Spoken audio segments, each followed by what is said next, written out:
Turabasuje abadukurikiye kuri Kaya Brothers, Uwiteka abahire. Uyu munsi tugiye gukomereza hamwe twigana icyigisho cya 12 kivuga ubutware bw'umwana. Turi kwiga ibyigisho byo ku isabato bya Bibiliya bifite umutwe w'amagambo uvuga ngo ubutumwa bwiza uko bwanditswe na Yohana.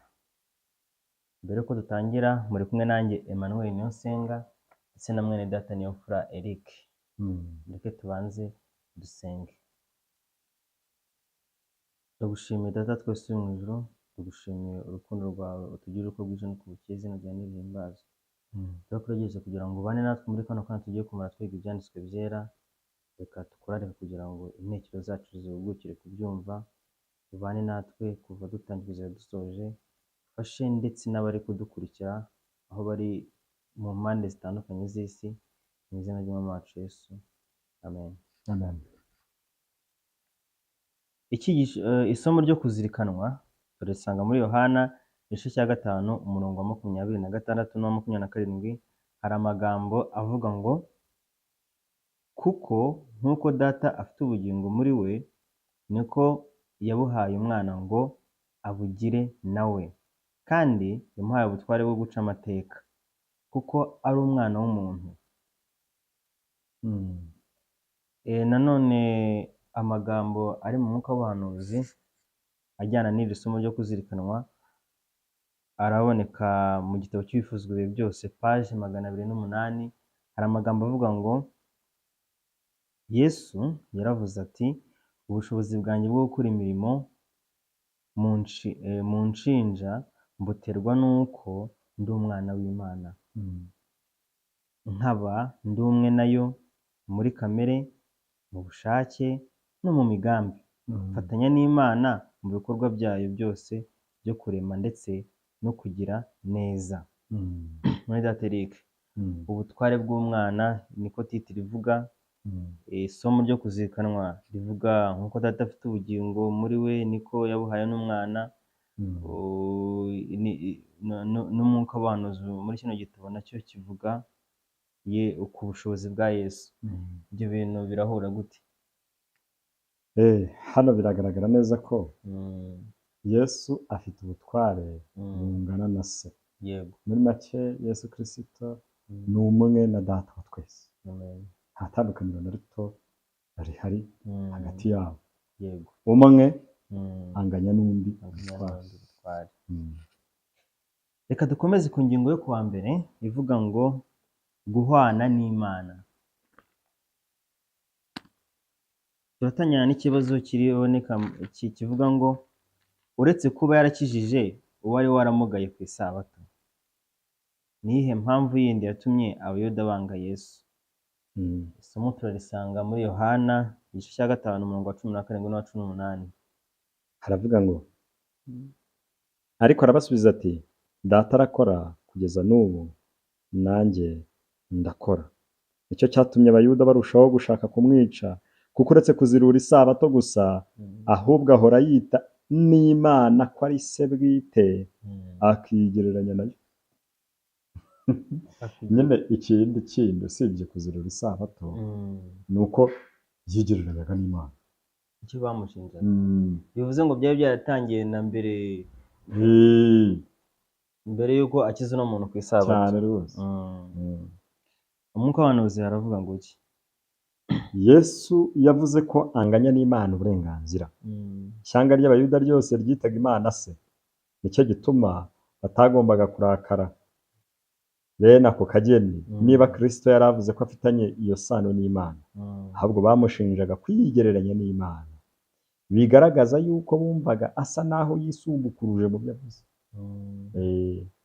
Kuba abayuda kuba Yesu yari kwita Imana se nta gitangaje cyari kuba kirimo, ahubwo uburyo Yesu yabivugagamo byahitaga yigaragariza ko we yigereranyije, yishyira ku rwego rw'Imana, kuko yavuze ngo ndi umwe na data. Ubwo rero urumva aho biba bibaye ibindi. Ikibazo gikurikira cya B kibaza ngo, ni gute Kristo yashyigikiye ko amategeko y'Imana aruta imigenzo y'abantu? Nanone igisubizo turagisanga muri Matayo igice cya 15 umurongo wa 1 kugeza uwa 9 n'uwa 13. Haranditse ngo nuko abafarisayo n'abanditsi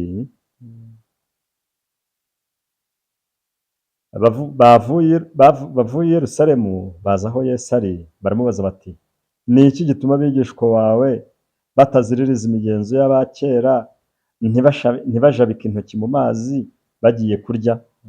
Nawe arababaza ati namwe ni iki gituma mucumurira itegeko ry'Imana imigenzo yanyu? Kuko Imana yavuze itubahe so na nyoko, kandi iti ututse se cyangwa nyina bamwice. Ariko mwebweho muravuga muti umuntu wese ubwira se cyangwa nyina ati icyo najyaga kugufashisha nagituye Imana, umeze atyo ntahatwa kubaha se cyangwa nyina. Nuko ijambo ry'Imana mwarihinduye ubusa ngo mukomeze imigenzo yanyu. Mwandyarya mwe, Yesaya yahanuye ibyanyu neza ati ubu bwoko bunshimisha iminwa, ariko imitima yabo imba kure. Bansengera ubusa kuko inyigisho bigisha ari amategeko y'abantu. Ku murongo wa 13 arabasubiza ati igiti cyose Data wo mu ijuru adateye kizarandurwa. Igiti cyose Data adateye kizarandurwa. Ubwo uburyo uko ndi kubyumva, uburyo yashyigikiye amategeko y'Imana, abayuda bari barafashe imigenzo bayishyira imbere cyane kuruta uko bashyira ijambo ry'Imana. Urumva itegeko ry'Imana ryavuga ko abantu bagomba gufasha ababyeyi babo, abayuda bishyiraho ko ubaye utabafashije ariko amafaranga uri kuyafashisha ukayajyana mu rusengero gukemura ibibazo by'urusengero, nta cyaha kiba kirimo. Urumva bafashe imigenzo y'abana b'abantu bayisimbuza iby'ijambo ry'Imana. Ikosa dukwiye kwitondera kugira ngo natwe muri iki gihe tutarigwamo. Umwuka w'abahanuzi rero, umwuka w'abahanuzi uravuga ati ntabwo abo banzi ba Kristo bari bafite ibisobanuro byo guhangana n'ukuri yigishaga imitimanama yabo. Bavugaga gusa ibyanditswe mu mihango n'imigenzo yabo, kandi ibi byasaga nk'aho nta mbaraga bifite kandi bitanejeje ubigereranije n'ingingo Yesu yakuraga mu ijambo ry'Imana ndetse no muri gahunda itajya ihagarara y'ibyaremwe. Ni ngo Yesu yifashishaga ibyaremwe akifashisha n'ijambo ry'Imana kubaha ingingo igihe bari kujya impaka. Ibyabo rero byari ibintu bakura mu mategeko y'imihango aho ngaho bishyiriye ya Yesu rero bikarusha imbaraga iby'abayuda. Yego. Those b'abafarisayo nako b'abayuda. Dukomeje ku ngingo yo kuwa kabiri ivuga ngo ubumwe na se. Tutangirana n'ikibazo kibaza ngo ni gute Yesu yasobanuye isano afitanye na se. Yohana 5 umurongo wa 19 n'uwa 20. Haravuga ngo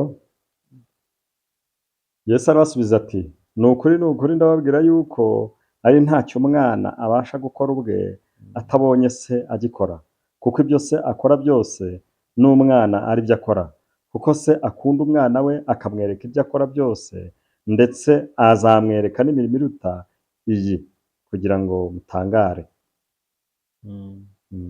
Ni gute yasobanuye isano afitanye na se? Urumva nyine hano birasobanutse neza. Barakorana. Yego. Ibyo Imana ikora Yesu ababibona nawe akabikora. Siko hano bari kuvuga se ngo ntacyo umwana abasha gukora ubwe atabonye se agikora, kuko ibyo se akora byose n'umwana ari byo akora. Noneho ngo se kandi akunda umwana we akamwereka ibyo akora byose, ndetse azamwereka n'imirimo iruta iyi kugira ngo mutangare. Birasobanutse cyane. Ikibazo cya B kirabaza ngo ni ubuhe butware n'imbaraga bifitwe na Data wa twese? Nanone Kristo akaba yaravuze ko nawe abifite. Ubwo igisubizo naho turagisanga muri Yohana 5 turakomeza ku murongo wa 21 kugeza 23. Haravuga ngo nk'uko se azura abapfuye akabaha ubugingo, niko n'umwana aha ubugingo abashaka. Yego. Kuko ari nta n'umwe Data aciraho iteka, ahubwo yabihaye umwana ngo abe ari we uca amateka yose, kugira ngo abantu bose bubahe umwana nk'uko bubaha se. Utubaha uwo mwana ntaba yubashye na se wamutumye. hano rero ikibazo kibaza ngo n'ubuhe butware n'imbaraga bifitwe na data wa twese kandi na Yesu akaba abifite. Cya mbere ububasha bwo kuzura, bwo gutanga ubugingo, yego, Yesu arabufite, ndetse nako Imana irabufite, ndetse na Yesu ageze gute? narabufite. Ikindi cya kabiri, Yesu afite ubutware bwo guca imanza. Yego, hano nicyo bavuze ku murongo wa 22 ngo kuko ari nta n'umwe data aciraho iteka, ahubwo yabihaye umwana ngo abe ari we uca amateka yose. inshingano yo guca amateka niyo yeguriwe umwana cyane. bivuze ngo Bityo rero umuntu utanga ubugingo akaba aca imanza, ubwo se utamwubashye n'ubundi yabasuzuguye se. yabasuzuguye se. buriya ntiwakwitwaza ngo njye nubaha Imana ariko Yesu reka ntabwo mu yandi magambo abantu batizera Yesu kubera ko genda bamubugaye bakabona ko atari uwo kwizerwa biturutse ku mpamvu zitandukanye. Abo bantu bafite ibyago byinshi by'uko nta n'ubugingo buhora bazabona. Biragoye ko buriya Yesu mbona niwe ufite connection n'abantu, ari uzazura ububasha tutaramwizeye, ntabwo bikunda. duhurize n'umwuka w'abahanuzi. Abatambyi n'abayobozi b'Abayuda bari barigize abacamanza bo gucira umurimo wa Kristo hiteka, ariko we ubwe yivugiye ko ari umucamanza wabo, akaba n'umucamanza w'isi yose. Isi yeguriwe Kristo, kandi binyuze muri we iyi migisha yose iva ku Mana yagejejwe ku nyoko muntu yaguye. cyane Ibifuzwe byose paje 210. Yego. Reka dukomereze ku kibazo gikurikira, kirabaza ngo sobanura impinduka ibaho mu myifatire iyo dusobanukiye ko Kristo ari we mucamanza wacu. Ukimara kubimenya ni iyihe mpinduka? Ubwo Abaroma 2:1-3 haravuga ngo nicyo gituma utagira icyo kwireguza wa muntu we ucira abandi urubanza. Ubwo ucira undi urubanza uba witsindishereje, kuko wowe umucira urubanza ukora bimwe n'ibyo akora. Ariko tuzi yuko iteka Imana izacira ku bakora bene ibyo ari iry'ukuri. Wowe umuntu ucira urubanza abakora bene ibyo nawe ukabikora, mbese wibwira yuko uzakira iteka ry'Imana? Ni ikibazo. Nanone Matayo 7:1. Matayo 7:1 haragira hati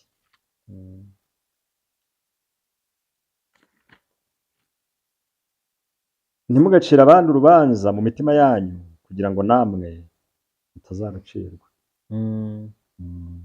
Ubwo umuntu akimara kumenya ko Kristo ari we mucamanza wacu, akwiye kuzirikana iki? Umuntu akimara kumenya ko Kristo ari we mucamanza wacu, akwiye kwirinda gucira abandi imanza. Yesu ni umucamanza. Ko nyine Yesu arahari, niko kazi ke, kandi azabyikorera. Yego. Nta nubwo dukwiye kubacira imanza gusa ngo tubishyire ku karubanda, ahubwo no mu mitima yacu dukwiye kubyirinda. Kandi niko mu Matayo 7:1 yavuze. Nk'uko banuzi umuntu uha intebe umwuka wo kujora abandi afite icyaha gikomeye kiruta icy'uwo arega, kuko adakora icyaha nk'icye gusa, ahubwo acyongeraho ubwibone no kujora abandi. Kristo wenyine niwe cyitegererezo nyakuri cy'imico, kandi umuntu wigira urugero rw'abandi aba yishyira mu mwanya wa Kristo. Abantu bashaka kugira ngo tubarebereho, Kristo niwe tugomba kureberaho. Abantu bagenzi bacu ntibakwiye uwo mwanya rwose, kuko data yahaye umwana we ngo abe ari guca amateka yose. Umuntu wese wiha gucira abandi urubanza aba ashimuta ubutware bw'umwana w'Imana. Aba bantu baca imanza kandi bakanenga batyo baba bishyira mu ruhande rwa antikristo, urwanya Kristo, umubisha wishyira hejuru y'icyitwa Imana cyose cyangwa igisengwa, kugira ngo yicare mu rusengero rw'Imana yiyerekane ko ari Imana. Tesalonike 2:4. Ibitekerezo byo ku musozi w'umugisha paje 125 n'126. Ntidushobora gusoma umutima igihe natwe turi abanyamafuti, ntitubasha gucira abandi urubanza. Abantu buntu bashobora guca imanza z'ibigaragara gusa, uzi ibikorwa bihishwe mu mutima wenyine akorohera abantu kandi akabagirira impuhwe, niwe wahawe gucira urubanza umuntu wese. Izina ry'Imana rihabwe icyubahiro. Twebwe tugiye guca imanza tuzicana n'ubugome n'imico nta mutima w'impuhwe dufite, ariko hari uwo Imana yahaye uburenganzira bwo kubikora, kandi uwo muntu icyiza cye ni uko afite n'umutima w'impuhwe, byose abikorana urukundo. Imana ihabwe icyubahiro. Okay, ariko sinzi niba nawe ntandukiriye nkubajije none ni gute imanza, ni kuko imanza na rimwe zizabura kubaho, ni gute imanza twajya tubihuza nyine oya twebwe duca imanza zibigaragara niko banavuze hano. Nyine niba umuntu yakoze ikintu ku karubanda hakaba hari abahamya bahagije bo kukimushinja, ibyo ngibyo biroroshye. Yego, ariko nta muntu ukwiye kujya hariya ngo natangira ngo arebe mugenzi we, atangire noneho ajye gusobanura ibiri mu mutima we, ati ubwo ameze kuriye byange bikunde, ni yashaka gukora ni kuri yateye ni oya. Ibyo ngibyo ni ukwigira Imana, kandi ibyo ni ukwambura Yesu uburenganzira bwe, muri make ni ukwishyira mu mwanya wa Kristo. Kandi nibyo byiza. Ariko si ubwo uri ubuhe cyangwa ndi ubuhe, ni ukwishyira mu mwanya we. Twitonde rero, twitonde. Ingingo ya gatatu iravuga ngo ubwishingizi bw'agaciro kenshi. Ikibazo duhereyeho kirabaza ngo ni ubuhe bwishingizi buhabwa umuntu wese wizera Kristo mu buryo bwuzuye. Yohana 5:24 haravuga ngo ni ukuri ndababwira yuko uwumva ijambo ryanjye akizera uwantumye aba afite ubugingo buhoraho, kandi ntazacirwaho iteka, ahubwo aba avuye mu rupfu ageze mu bugingo. Ubwishingizi aba afite. Ubwishingizi ni uko nyine iyo wizeye uvuye mu rupfu ugeze mu bugingo. Umwuka w'ubuhanuzi muri buri tegeko ryose no muri buri jambo ryose ryo mu ijambo ry'Imana harimo imbaraga, ubugingo bw'Imana ubwayo. Iryo tegeko n'isezerano bishobora gusohozwa. Uwakira ijambo ry'Imana kubwo kwizera aba yakiriye ubugingo ndetse n'imico by'Imana. Izina ry'Imana rihabwe icyubahiro. Imigani ya Kristo paje 38. Uwo murimo ukomeye ukorerwa umunyabyaha ufite ibizinga kandi wandujwe n'ikibi ni umurimo wo gutsindishirizwa. Uvuga ukuri niwe umuhamya ko ari umukiranutsi. Uwiteka abara gukiranuka kwa Kristo kumwizera, akamuhamya ko akiranuka imbere y'abatuye isi n'ijuru. Ashyira ibicumuro bye kuri Kristo uhagarariye umunyabyaha, umusimbura, kandi akaba umwishingizi we. Ashyira kuri Kristo gukiranirwa kwa buri muntu wese wizeye. Kuko utigeze kumenya icyaha, Imana yamuhinduye kuba icyaha ku bwacu, kugira ngo muri we duhinduke gukiranuka kw'Imana. Abakorinto 2:5-21. Nubwo amategeko aduciraho iteka twebwe abanyabyaha, Kristo kubwo kumvira amategeko asabira umuntu wihannye guhabwa gukiranuka kwe. Kugira ngo gukiranuka kwa Kristo kuboneke, ni ngombwa ko umunyabyaha amenya ko kwihana ari nako kuzana guhinduka mu bitekerezo, mu mwuka no mu bikorwa. Uwo murimo wo guhinduka ugomba gutangirira mu mutima, ukagaragaza imbaraga yawo binyuze muri buri bushobozi bwose bw'umuntu ko yakabaye. Ariko umuntu ntashobora kwiremamo kwihana kumeze gutyo.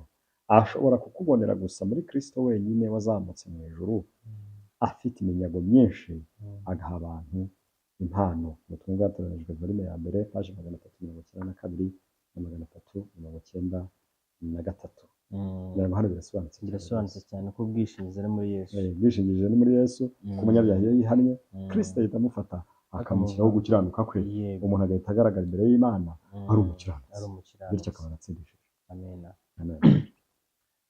Ikibazo gikurikira kirabaza ngo ni ubuhe bushobozi bw'Imana Kristo yahishuye ko nawe afite. Turabisanga muri Yohana n'ubundi 5, bakomeza ku murongo 25 kugeza kwa 29. Ni ukuri ndababwira yuko igihe kije ndetse kirasohoye, ubwo abapfa bumva kandi bazumva ijwi ry'Umwana w'Imana, n'abaryumvise bazaba bazima. Kuko nk'uko Data afite ubugingo muri we, niko yabuhaye Umwana ngo abugire nawe. Kandi yamuhaye ubutware bwo guca amateka, kuko ari umwana w'umuntu. Ntimutangazwe n'ibyo, kuko igihe kizaza ubwo abari mu buturo bose bazumva ijwi rye bakavamo, abakoze ibyiza bakazukira ubugingo, naho abakoze ibibi bakazukira gucirwaho iteka. ubushobozi bwose buri kumvikana. Ubushobozi bw'Imana ni ubwo gutanga ubugingo, ni ubwo guca imanza, ni ubwo kuzura abantu, byose ibyo ngibyo Imana yari bifite kandi na Yesu abifite. Nk'uko ubuhanuzi harakomeza ngo umwana w'umuntu yashyiriweho kuba umucamanza bitewe n'uko yasogongeye ubusharire bw'umubabaro n'ibigeragezo by'umuntu, kandi akaba asobanukiwe n'intege nke n'ibyaha by'abantu, bitewe n'uko yarwanyije kandi anesha ibigeragezo bya Satani ku bwacu, bityo akaba agirira neza mu butabera abantu yameneye amaraso ngo bakize. Ubifuza ibihe byose, paji 210. Kristo afite ububasha bwo guha ubugingo ibiremwa byose. Ubutumwa bwatoranijwe volume ya mbere, paji 249. Dufite ubwishingizi bw'agaciro bukomeye cyane, kubera yuko Yesu Kristo niwe utanga ubugingo, kandi niwe mucamanza, kandi niwe mwishingizi wacu, kandi niwe gitambo cyacu. Urumva rero nta mpamvu n'imwe tutagira ubwishingizi bw'agaciro kenshi, kuko watwitangiye ntabwo ari we uzaturenganya. Ubundi ibyo dukeneye byose tubibona muri Yesu. Cyane. Kandi no mu mafuti yacu agerageza kutugaruza impuhwe no kwita ku bibazo byose dufite, kugira ngo ahari arebe ko yatugarura mu murongo mwiza. Amen. Amen. Ingingo yo kuwa 4 iravuga ngo Yesu niwe nsanganyamatsiko nyamukuru y'ibyanditswe byera. Kaduhere ku kibazo cya A kibaza ngo ni gute Yesu yasobanuye impamvu abayuda batari bafite ukwizera. Yohana 5:34-38 haravuga ngo kandi data wantumye nawe yahamije ibyanjye ubwe, mwigeze kumva ijwi rye habe no kubona ishusho ye, ndetse ntimufite n'ijambo rye riguma muri mwe, kuko uwo yatumye mutamwizeye. Ni gute Yesu yasobanuye impamvu abayuda batari bafite ukwizera? Ni kubera ko nta jambo rye ryari riri muri bo, kuko yavuze ngo ndetse ntimufite n'ijambo rye riguma muri mwe. Kuko wa mugani iyo baza kuba barifite bari kumumenya, bari gusobanukirwa neza, barasomaga nyine ariko bikinjira hano bigasohokera hano. Wibuke ejo bundi twiga igitekerezo cya Mariya. Mariya we yaramwumvise aramumenya, kubera ko yari asanzwe azirikana icyo ibyanditswe byera byavugaga kuri Yesu. Nk'uko banuze mu cyimbo cyo kubasaba imbabazi ku gikorwa cyari cyabateye kumwivovotera cyangwa ngo yisobanure ku cyo yari agamije mu kugikora, Yesu yahindukiranye abo bayobozi, maze uwaregwaga aba ari we uhinduka urega. Umuhigi yahindutse umuhigo. Yabacyahiye kwinangira imitima kwabo no kuba ari injiji mu bijyanye n'ibyanditswe byera. Ati kandi yababwiye ngo ijambo rye ntiriba muri mwe, ntiriguma muri mwe. Yababwiye ko banze kwakira ijambo ry'Imana nk'uko banze kwakira uwo yatumye. Bifuza ibihe byose, paji 111. Banze kwakira nk'uko bari baramwanze n'ubundi cyane. Ikibazo gikurikira kirabaza ngo kubera iki abayuda batashoboraga gusobanukirwa ibyanditswe? Ari nyine ibi Yesu avuga kuki ubwo bushobozi batari babafite. Yohana n'ubundi igice cya 5:39-40 haravuga ngo murondore mu byanditswe kuko mwibwira ko muri byo arimo mufite ubugingo buhoraho, kandi aribyo bimpamya, nyamara mwanze kuza ahondi ngo muhabwe ubugingo. Ni magambo abayuda bigaga ibyanditswe byera, kuko babizi neza ko Yesu bari bumusobanukirwe binyuze mu byanditswe byera, ariko bakabyigana umutima wo kwiyemera no kwishyira hejuru. Ntabwo bigeze bicisha bugufi ngo begurire imitima yabo Kristo aba ari ubayobora muri ibyo byanditswe byera. Ikibazo si uko batigaga, ahubwo ikibazo ni imitima. Bigaga mu by'ukuri umugambi wabo atari kugira ngo basobanukirwe Yesu, ahubwo babaga bafite izindi mpamvu. Tugiye kureba hano hepfo mu mwuka w'ubuhanuzi. Muri buri nyandiko, yaba iy'amateka cyangwa iy'amategeko cyangwa iy'ubuhanuzi, isezerano rya kera ry'ibyanditswe byera ribengerana ubwiza bw'umwana w'Imana. Gahunda y'idini y'Abayuda nk'uko yari yarashyizweho n'Imana yose uko yakabaye, yari ubuhanuzi bukusanyirijwe hamwe bw'ubutumwa bwiza. Kristo abahanuzi bose baramuhamije, byakozwe n'intumwa 10:43, uhereye ku isezerano ryahawe Adamu ugakomereza mu ruhererekane rw'abakurambere no mu murage w'amategeko, umucyo w'ijuru urabagirana wagaragaje neza intambwe z'umucunguzi. Uko ibintu by'ahazaza byari imbere yabo mu rukurikirane rw'agatangaza, abahanuzi bitegerezaga inyenyeri y'i Betelehemu ariyo Shilo wagombaga kuza. Urupfu rwa Kristo rwerekanirwaga muri buri gitambo cyatambwaga, muri buri mwotsi w'umubavu hazamukagamo gukiranuka kwe, muri buri mpanda ya yubile havugiragamo izina rye. Mu bintu bitangaje by'ubwiru bw'ahera cyane habaga mu bwiza bwe. Abayuda bari batunze ibyanditswe byera, maze bakibwira ko mu kugira ubumenyi bw'amagambo yabyo byabahesheje ubugingo buhoraho. Ariko Yesu yaravuze ati, ntimufite ijambo rye riguma muri mwe. Kubwo kwanga kwakira Kristo binyuze mu ijambo yababwiye, niwe ubwe bari banze. Yarababwiye ati, mwanze kuza aho ndi ngo muhabwe ubugingo. Abayobozi b'Abayuda bari barize inyigisho z'abahanuzi zirebana n'ubwami bwa Mesiya, nyamara ibyo ntibabikoranye ubushake buvuye ku mutima bwo kumenya ukuri, ahubwo babikoze bagambiriye kubona ibihamya byo gushyigikira ibyifuzo byabo byo kuba ibirangirire. Bikumva? Ubwo Kristo yazaga mu buryo butandukanye n'ubwo bari biteze ko azazamo, ntibagombaga rero kumwakira. Bityo kugira ngo bisobanure bagerageje guhamya ko ari umubeshyi. Igihe bari bamaze gushinga ikirenge muri iyo nzira, byari byoroheye Satani kubinjizamo umwuka wo kurwanya Kristo. Amagambo bakagombye kuba barakiriye nk'igihamya cy'ubumana bwe bayasobanuye mu buryo bwo kumurwanya. Kubw'ibyo ukuri kw'Imana baguhinduye ikinyoma. Uri kumva? Hariya hejuru hari ahantu twasomye ngo abayobozi b'Abayuda bari barize inyigisho z'abahanuzi zirebana n'ubwami bwa Mesiya, nyamara ibyo ntibabikoranye ubushake buvuye ku mutima bwo kumenya ukuri, ahubwo babikoze bagambiriye kubona ibihamya byo gushyigikira ibyifuzo byabo byo kubirangirira. Hari abantu bitwaza Bibiliya bashingiye kuri ibyo, nk'uko abayobozi b'Abayuda bari. Hari abantu bitwaza Bibiliya bakayikoresha kugira ngo bagaragaze ko ari abantu b'ibihangange, ari abantu bakomeye. Si no gusoma gusa, ahubwo bagaragaza ko bafite imbaraga zidasanzwe, ko ari abantu twese tugomba gutinya. Ariko ibyo ni ubuyobe. Ntabwo ijambo ry'Imana ryashyiriweho kugira ngo dushyire hejuru inarijye zacu, ahubwo ijambo ry'Imana ryashyiriweho kugira ngo twerereze Kristo. Ni umugambi w'ijambo ry'Imana. Ni uwo nta wundi. Rero ahangaha umutwe w'iki cyigisho bavuga ngo Yesu niwe nsanganyamatsiko nyamukuru y'ibyanditswe byera. Hariya twasomye ngo muri buri nyandiko, yaba iy'amateka cyangwa iy'amategeko cyangwa iy'ubuhanuzi, isezerano rya kera ry'ibyanditswe byera ribengerana ubwiza bw'umwana w'Imana. Mu yandi magambo, iyi Bibiliya hano yenda batubwiye isezerano rya kera kubera ko barimo baravuga iby'igihe cy'isezerano rya kera, kandi burya isezerano rya kera niryo ryari bireba Yuda. Rero kuri bo nibyo byari byanditswe byera. Yego. Ibyo byanditswe byera rero byo by'isezerano rya kera byavugaga Kristo. Uhereye kuri Adamu kaza rwose ukageza ku wa nyuma yari Kristo. Ku wa nyuma Zakariya.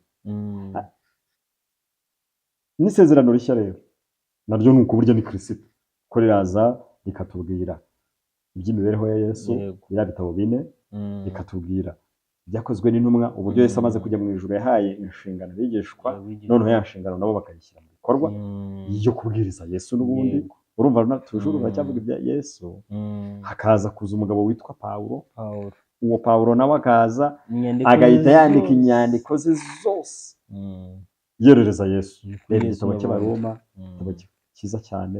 Reba inzandiko z'Abakorinto, reba Abagalatiya, reba Abefeso, reba Abafilipi, reba abatesalonike, Yego. reba abakolosayi, urebe na timoteyo, none ukagenda ukageza ku byahishuye igitabo ku byahishuwe. Byahishuwe nabyo n'ubundi bitwereka Yesu Ni Yesu n'imikoranire ye n'itorero kuzarinda kugeza agapfa. yego Ndetse anasubije n'abantu mu ijuru, anajyanye no mu ijuru abamwizeye, ndetse anabagaruye ku isi baje kuba by'iteka by'iteka ryose nyuma y'imyaka 1000. Ibyahishuwe ni samari y'umurimo wa Yesu kuva mu itangiriro kugeza mu iherezo. Cyane mu yandi magambo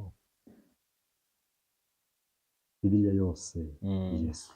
Niyo mpamvu ubona hano batubwiye ngo Yesu niwe nsanganyamatsiko nyamukuru y'ibyanditswe byera. Ingingo yo ku gatanu ivuga ngo ubwiza bw'Imana.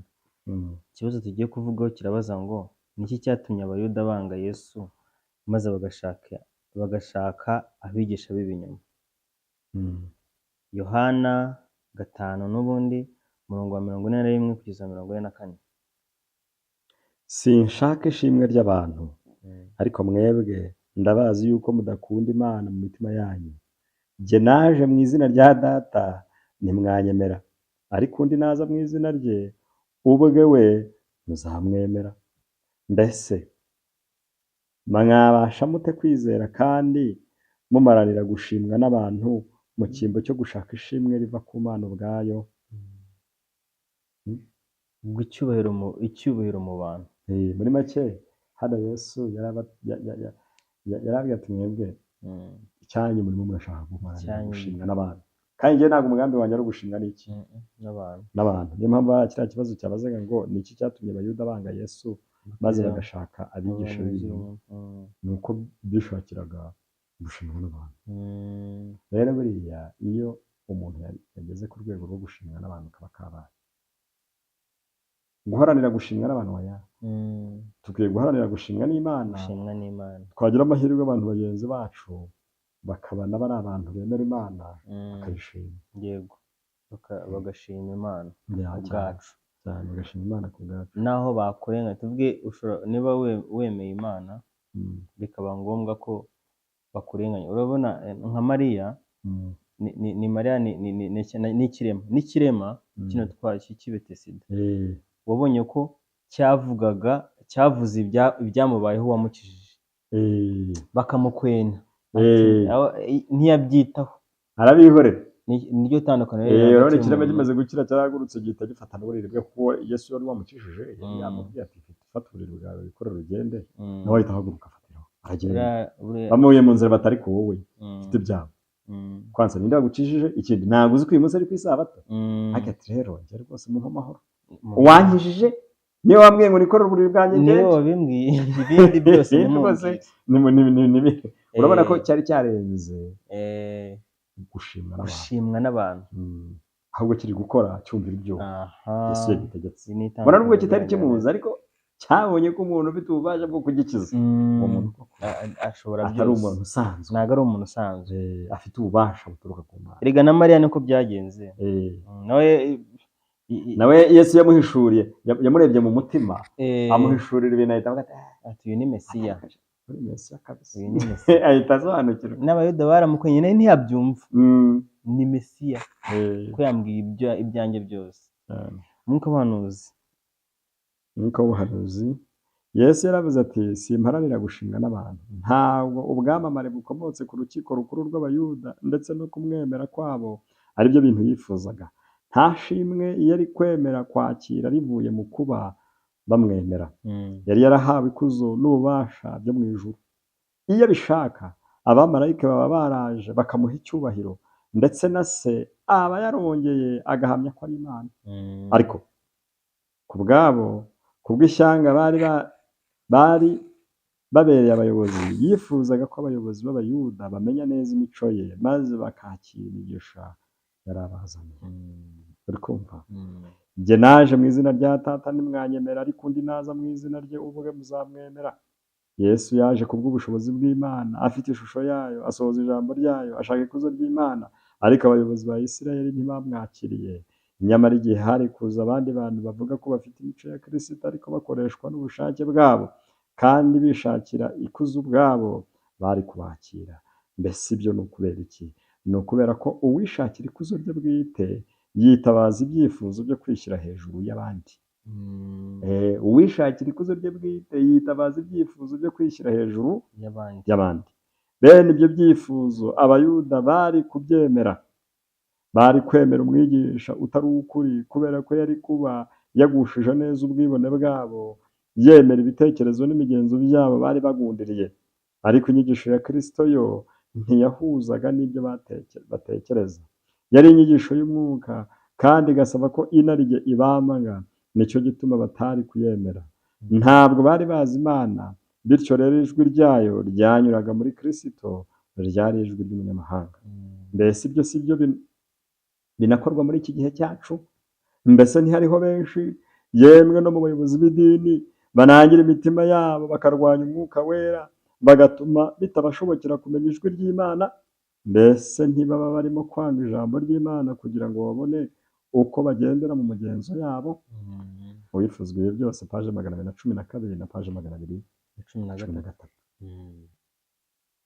Imana irinde abayobozi b'amadini, kuko niba hari abantu bafite ikigeragezo cyo gufatwa n'umwuka wo kwishyira hejuru kandi bakangiza byinshi, ni abayobozi b'amadini, kandi bikanarangira banayobeje na rubanda. Kubera ko abayobozi b'abayuda banze kwemera Kristo, byatumye na rubanda rwinshi rutamwemera, kandi iyo baza kumwemera byari koroha nabo bakamwemera. Imana rero bidufashe kugira ngo tubashe gusobanukirwa neza n'ubwiza bw'Imana bugaragarira mu ijambo ryayo, bityo tubashe kumvira ukuri no kuyoboka umwana w'Imana. kugira ngo abari badukurikiye, tumaze kwigana cyane ku kigendanye n'ubutware bw'umwana cyangwa se ubutware bwa Yesu. Ni Yesu wavuga aha ngaha ubutware bwe. Niyo mpamvu nsaba abadukurikiye kugira ngo twese duharanire kumva ijambo ry'Imana icyo ritubwira no kuryizera. Icyigisho cyacu ni akagaruka. Mukomeze gukurikirana ibiganiro byacu mukora subscribe na share ndetse na like, munaduha komanteri, ibitekerezo byanyu ko muba mwayibonye. Murakoze, mugire ibihe byiza. Amen.